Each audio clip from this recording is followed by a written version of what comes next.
Um milionário viu um menino negro ser humilhado por vender coxinhas, e ninguém imaginava o que ele faria. Em algum momento da vida, todo mundo já se sentiu invisível, como se estivesse sofrendo em silêncio e ninguém quisesse perceber. Mas às vezes basta uma única pessoa enxergar de verdade para mudar completamente o rumo de uma história. Antes de começar, me conta nos comentários. Você já foi humilhado justamente quando mais precisava de ajuda? E, se histórias sobre dignidade, dor e esperança tocam você, inscreva-se no canal Dose de Conhecimento, porque hoje você vai sentir o calor de uma rua vazia, o peso de uma bandeja nos braços e a dor silenciosa de um menino que aprendeu cedo demais a carregar o mundo sozinho. Existem humilhações que passam em poucos minutos e existem aquelas que deixam marcas profundas para sempre. Mas naquele dia, quando tudo parecia sem saída, alguém escolheu não fingir que não estava vendo. E foi assim que tudo começou. O dia ainda estava clareando, quando a luz amarelada da cozinha já brilhava dentro da pequena casa da Rua das Acácias, na Vila Esperança. A casa era simples, 2 quartos apertados, paredes gastas, telhado antigo e uma porta de madeira que já não fechava direito havia muito tempo. Mesmo assim, naquela cozinha estreita, toda manhã começava com a mesma luta. Marta estava diante do fogão, ou melhor, do pouco que ainda restava dele. Sentada em sua cadeira de rodas, ela se inclinava com esforço para alcançar a panela. O óleo chiava devagar. O cheiro da massa fritando se espalhava pela casa e se misturava ao vapor, à umidade do teto e ao cansaço de uma rotina que parecia nunca terminar. Sobre a mesa estavam potes gastos, uma colher torta, um pano limpo dobrado com cuidado e uma pequena fileira de salgados recém-feitos, coxinhas, croquetes e bolinhas de queijo. Café da manhã, almoço, janta e esperança, tudo no mesmo lugar. Samuel apareceu na porta ainda com sono, usando a mesma camisa já desbotada que vestia quase todos os dias. Tinha 13 anos, mas no rosto já carregava um desgaste que não combinava com a sua idade. Esfregou os olhos e olhou para a mesa. Quantas deram hoje? Marta demorou um instante para responder. 52. Samuel fez as contas em silêncio. Se conseguisse vender tudo, daria para comprar arroz, pagar uma parte da conta de luz atrasada e talvez separar um pouco para os remédios da mãe. Talvez. Naquela casa, quase tudo dependia dessa palavra. Marta tentou sorrir. Hoje vai ser melhor. Ela dizia isso todas as manhãs, embora, a cada dia, parecesse acreditar um pouco menos. Samuel pegou a bandeja de alumínio e arrumou os salgados com o cuidado de quem já conhecia bem aquele trabalho. Primeiro os croquetes de um lado, depois as coxinhas no centro, por fim, as bolinhas de queijo na frente, porque eram as que saíam mais rápido. Marta observou em silêncio e sentiu a dor de sempre, não apenas pela pobreza, nem pela cadeira de rodas, mas por ver o próprio filho fazer aquilo com naturalidade, como se nunca tivesse existido outro jeito de viver. Como se fosse normal uma criança trocar cadernos por uma bandeja. Como se fosse normal aprender a fazer contas de aluguel antes mesmo de aprender álgebra. Quando terminou, Samuel apoiou a bandeja no braço e foi em direção à porta. Antes de sair, olhou para a mãe. Marta ajeitou o cabelo depressa, tentando esconder o cansaço visível em seus olhos. Volta cedo. Se eu vender tudo, eu volto. Abriu a porta e saiu. A Vila Esperança acordava devagar. As ruas de terra ainda estavam úmidas por causa da chuva da noite anterior. Um caminhão velho passou levantando poeira e deixando no ar cheiro de diesel. Uma senhora varria a calçada. Alguns comerciantes erguiam as portas metálicas dos seus estabelecimentos. Cachorros latiam atrás dos portões. Samuel conhecia cada pedaço daquele bairro. Sabia quem comprava sem dizer uma palavra. Quem prometia pagar depois e nunca pagava. Quem fingia não vê-lo e quem olhava para ele como se a bandeja fosse culpa sua. Começou pelas ruas mais movimentadas, andando devagar para equilibrar o peso. Coxinha, croquete, bolinha de queijo. A primeira venda demorou quase 20 minutos. Um homem de uniforme comprou 2 coxinhas sem sequer olhar para seu rosto. Depois, uma mulher perguntou o preço 3 vezes, fez uma expressão de desprezo e foi embora. Mais tarde, um rapaz pegou um croquete, deu uma mordida, disse que estava frio e devolveu pela metade. Samuel continuou andando, não porque estivesse acostumado, mas porque não tinha escolha. Perto do meio-dia, o sol já castigava com força. O braço doía e a camisa colava no corpo por causa do suor. Ainda havia mais da metade da bandeja bandeja. Foi então que decidiu ir até a avenida principal do bairro, onde passavam mais pessoas, mais carros e, com sorte, mais chances de vender. Parou perto de uma oficina mecânica e tentou chamar a atenção de 3 homens que conversavam ao lado da calçada. Os senhores querem comprar um salgado? Os 3 viraram ao mesmo tempo, e Samuel entendeu na mesma hora que deveria ter seguido adiante. O primeiro era alto, usava boné e segurava uma lata de cerveja mesmo antes da hora do almoço. O segundo ria de tudo. O terceiro parecia gostar mais da humilhação alheia do que de qualquer outra coisa. Olha só quem chegou, disse o do boné. O grande empresário. Os outros caíram na risada. Samuel abaixou os olhos. Já tinha ouvido zombarias parecidas antes, mas ficou parado ali porque, às vezes, mesmo alguém ferido ainda tenta vender. E quanto custa essa coisa aí? Perguntou um deles. R$3, respondeu Samuel. Nem de graça. Eles o cercaram sem pressa, como quem se diverte com algo pequeno demais para reagir. Isso deve ser feito no esgoto, ou numa cozinha cheia de barata. Olha o vendedorzinho. Cada frase caía sobre ele como um golpe. Samuel apertou os dedos na borda da bandeja. Não respondeu. Tinha aprendido cedo demais que responder, muitas vezes, só piorava tudo. Um deles pegou uma coxinha sem pedir, cheirou com exagero, fez cara de nojo e a jogou no chão. Os outros riram ainda mais alto. Samuel deu um passo à frente. Moço,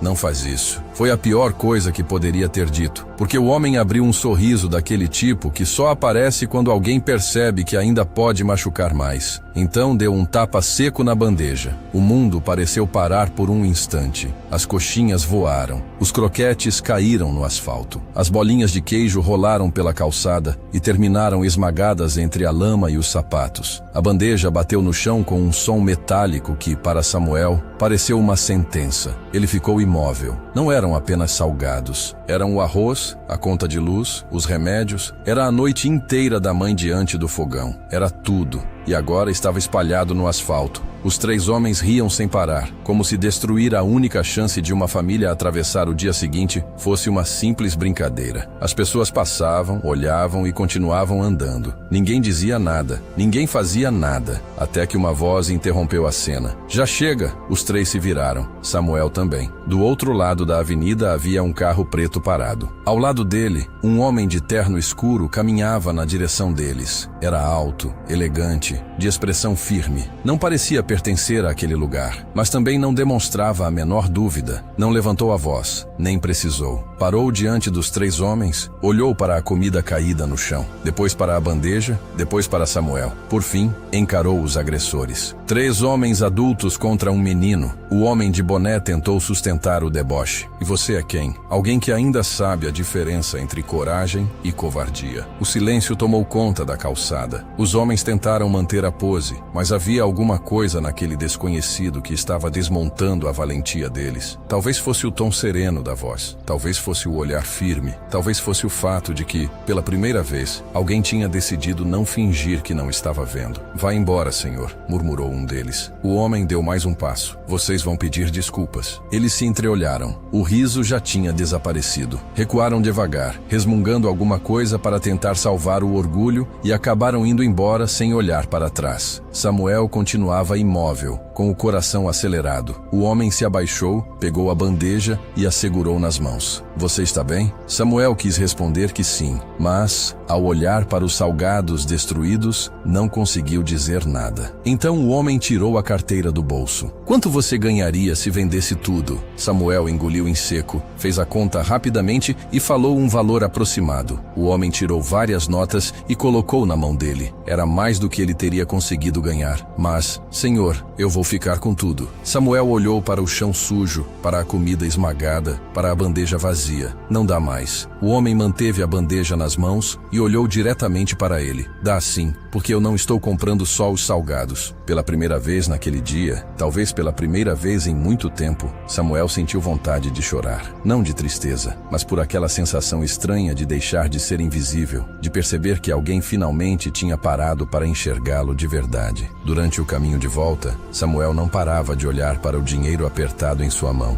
Andava pelas mesmas ruas de sempre, mas tudo parecia diferente. A bandeja ia vazia. Isso nunca acontecia. Normalmente ele voltava com o que não tinha conseguido vender e enfrentava a parte mais difícil: olhar para a mãe e dizer que, mais uma vez, não tinha sido suficiente. Naquele dia era diferente. E ainda assim, ele não sentia um alívio completo, mas uma mistura de estranheza e cuidado. Porque o homem, Augusto, não tinha apenas o defendido, também tinha feito perguntas. Onde você mora? Quem prepara os salgados? Você sai para vender todos os dias? Samuel respondeu quase sem pensar. Talvez porque, depois de tanto tempo sendo ignorado, qualquer demonstração de interesse se tornava impossível de ignorar. Quando percebeu, Augusto caminhava ao seu lado pelas ruas estreitas da Vila Esperança. Ia em silêncio, observando tudo: as fachadas rachadas, os fios pendurados, as calçadas quebradas, as crianças descalças brincando perto do córrego. Aquele não era o mundo dele. Dava para perceber pelo jeito como os moradores olhavam para o carro preto parado no fim da rua. Um carro daqueles não aparecia ali por acaso.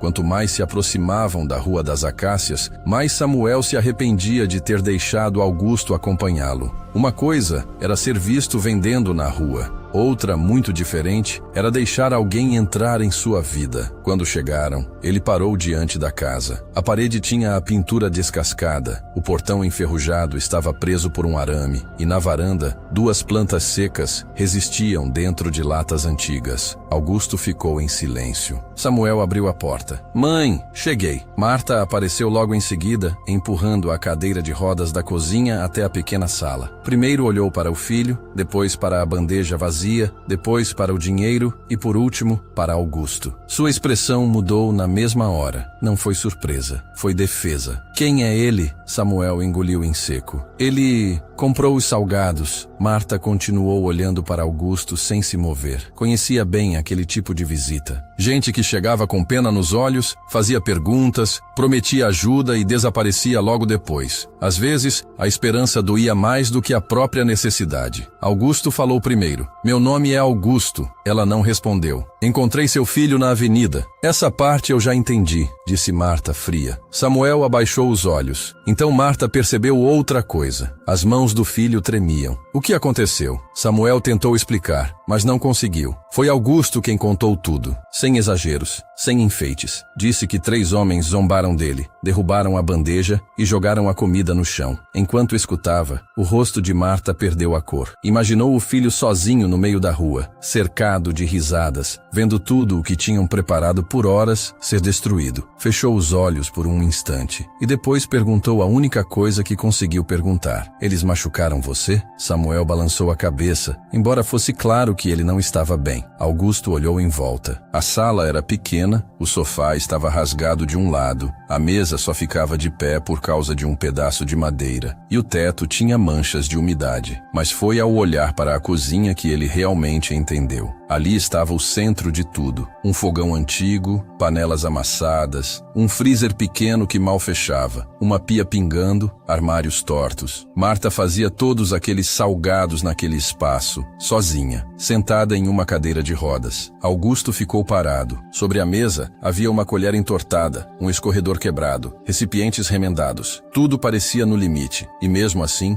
os salgados eram excelentes. Ele mesmo tinha provado um croquete antes de acompanhar Samuel até ali. A massa macia, o tempero certo, o recheio generoso. Não era acaso. Havia talento e disciplina sustentados pelo mínimo. A senhora faz tudo isso sozinha? Perguntou. Marta soltou uma risada curta, sem humor. O senhor está vendo mais alguém aqui? Augusto não se ofendeu. Há quanto tempo Samuel vende? Ela demorou alguns segundos. Desde o ano passado, todos os dias. Augusto olhou para Samuel. Ia à escola. O menino ficou imóvel. Marta respondeu por ele. Ele parou. A frase caiu dentro da casa com um peso quase impossível de suportar. Augusto olhou novamente para Samuel. 13 anos, olheiras fundas, mãos marcadas pelo trabalho, um jeito de andar que já não era de criança, mas de alguém que se preocupava há tempo demais. Ele devia estar estudando, disse em voz baixa. Marta levantou o rosto com uma mistura de cansaço e revolta. O senhor acha que eu não sei disso? Acha que eu não penso nisso todos os dias? Eu também queria que ele tivesse amigos, lição,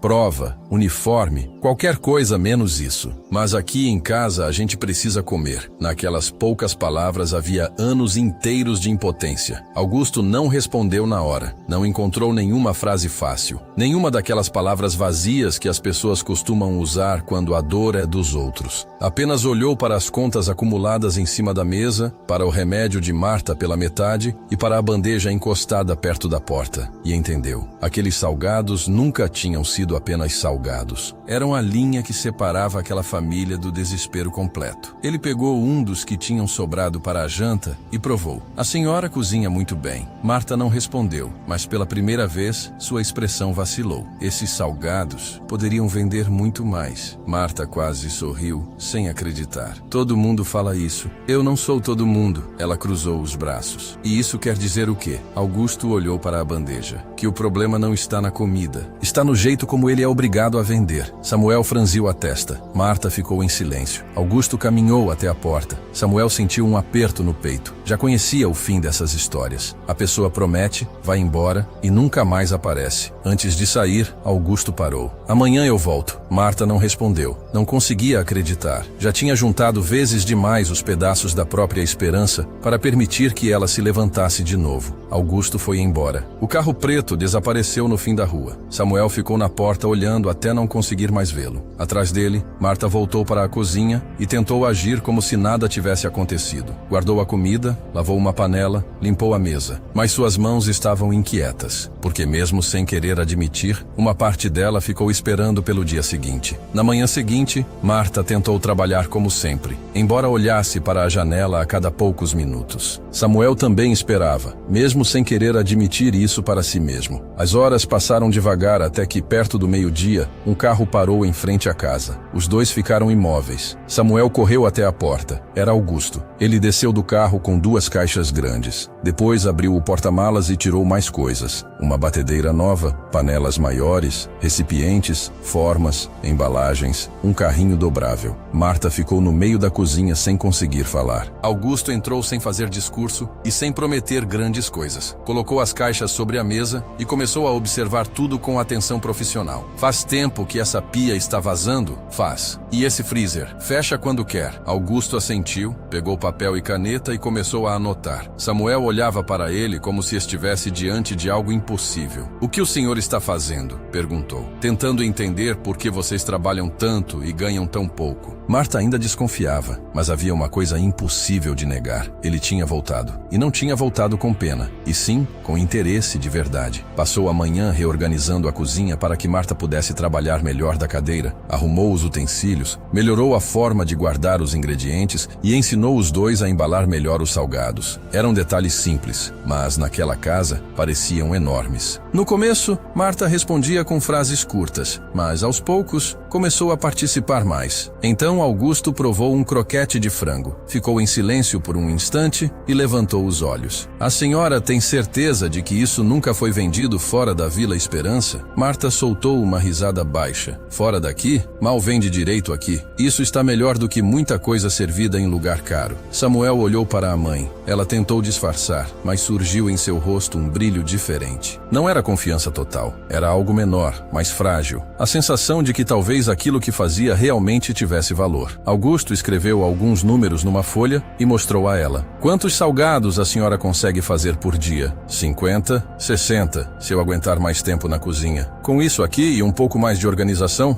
dá para fazer 80. Marta franziu a testa. Para quê, se nem 50 vendem direito? Augusto sorriu pela primeira vez. Quem disse que vocês vão vender no mesmo lugar? O silêncio tomou conta da cozinha. Hoje à tarde vocês vêm comigo, completou. Horas depois, Samuel estava no banco de trás do carro preto com a nova bandeja apoiada nas pernas. Mas aquela bandeja já não parecia a mesma. Os salgados estavam em embalagens transparentes, com pequenas etiquetas feitas à mão. O carrinho dobrável seguia no porta-malas. Marta também foi com eles. Fazia anos que quase não saía de casa. Observava a cidade pela janela como se estivesse olhando para outro mundo. E de certa forma, estava. Santa Helena tinha avenidas largas, prédios modernos, vitrines limpas e uma praça central cheia de movimento. Quando chegaram, Samuel sentiu o peito apertar. Ele estava acostumado a ruas vazias, olhares de desprezo e esquinas onde só se aprendia a resistir. Aquilo era diferente demais. Augusto abriu o carrinho, arrumou a bandeja perto de uma fonte e escolheu um ponto com bastante movimento. "Fica aqui", disse a Samuel, "e faz só uma coisa." "O quê?"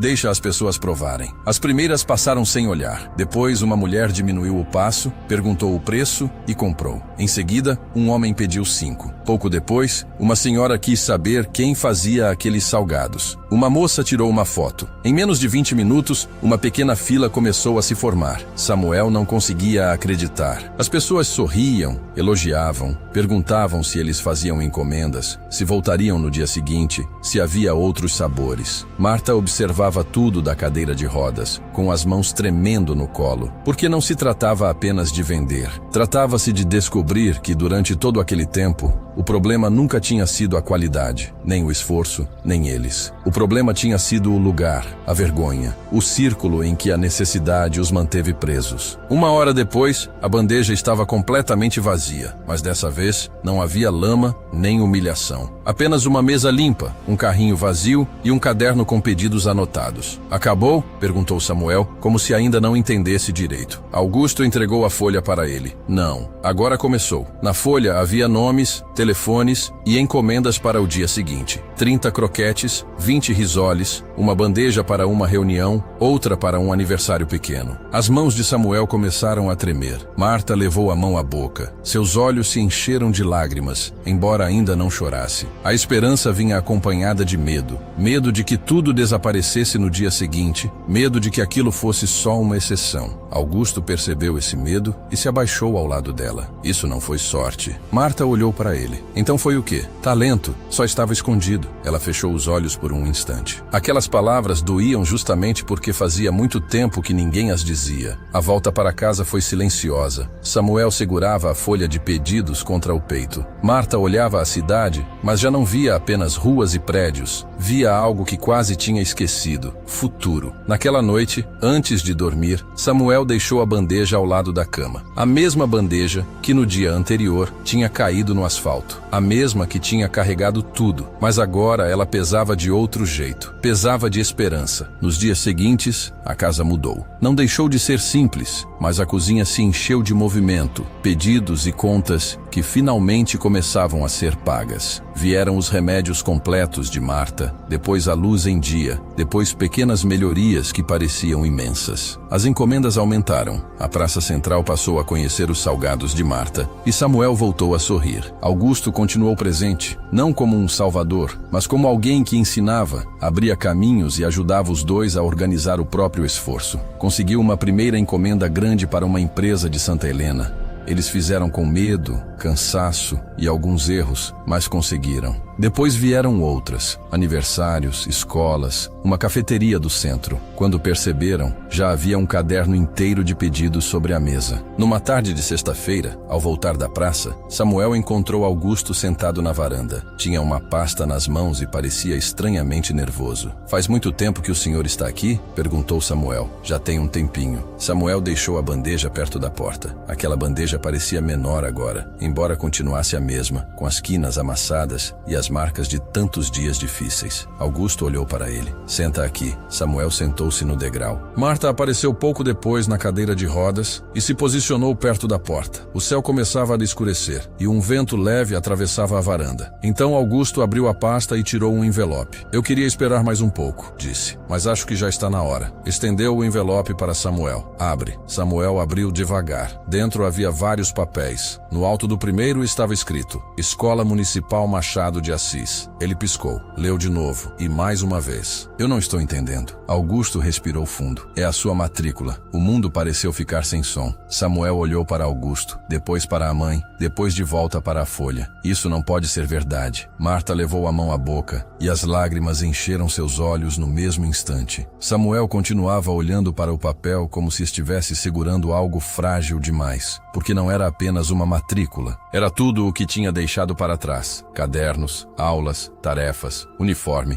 a chance de voltar a ser menino. Levantou os olhos devagar. Mas eu preciso trabalhar. E você ainda vai ajudar sua mãe, disse Augusto. Só que não vai mais fazer isso sozinho. O negócio já está crescendo. Agora vocês podem se organizar. Samuel apertou os papéis entre os dedos. Eu parei de estudar faz tempo. Não faz tanto assim. E se eu não conseguir? Augusto ficou alguns segundos em silêncio. Depois colocou a mão em seu ombro. Samuel, você sustentou uma casa inteira com 13 anos. Enfrentou coisas que nenhuma criança deveria enfrentar. A escola não é maior do que você. As lágrimas desceram antes que ele conseguisse impedir. Silenciosas, rápidas. Porque alguém estava dizendo a ele algo que nunca tinha conseguido acreditar. Que ainda tinha direito a um futuro. Marta também chorou. Seu choro era culpa, alívio e orgulho ao mesmo tempo. Por muito tempo ela teve medo de que a pobreza tirasse do filho aquilo que fazia dele uma criança. E em vários momentos, acreditou que isso já tinha acontecido. Ela estendeu a mão para ele. Samuel se aproximou e se ajoelhou ao lado da cadeira. Marta segurou o rosto dele com as duas mãos. Me perdoa. Samuel negou imediatamente. Não, mãe. Me perdoa por tudo o que você precisou carregar. Ele fechou os olhos e apoiou a testa nas mãos dela. Os três ficaram em silêncio. Havia momentos grandes demais para caber em palavras. Na segunda-feira seguinte, Samuel saiu cedo de casa, mas sem a bandeja. Vestia uma camisa limpa e levava uma mochila nas costas. Antes de sair, parou na porta e olhou para a mãe na cozinha. Marta preparava os salgados como sempre, mas agora havia ordem, utensílios novos, pedidos empilhados e um sorriso tranquilo no rosto. Você vai se atrasar, disse ela. Samuel sorriu. Quando dobrou a esquina da Rua das Acácias, sentiu algo muito parecido com o que costumava sentir ao carregar a bandeja. Medo. Mas não era o mesmo medo de antes. Antes, o medo vinha de não ter saída. Agora, vinha de saber que existiam possibilidades e de não querer perdê-las. Naquele mesmo dia, ao voltar da escola, ajudou a mãe como fazia de costume. Separou embalagens, anotou pedidos, preparou massa. A vida não ficou perfeita. Ainda existiam dificuldades, cansaço, contas e dias pesados. Mas havia uma diferença essencial. Eles já não viviam apenas para sobreviver. Naquela noite, antes de dormir, Samuel olhou para a bandeja encostada na parede. Durante muito tempo ela tinha sido o peso que carregava sozinho. Agora era outra coisa. Era memória, era prova. Era o lembrete de onde eles tinham saído e de que, às vezes, uma vida inteira pode mudar exatamente no instante em que alguém escolhe não seguir em frente diante da dor do outro. Se essa história tocou seu coração, me conta nos comentários qual parte mais emocionou você e inscreva-se no canal Dose de Conhecimento para continuar acompanhando histórias de empatia, dignidade e segundas chances.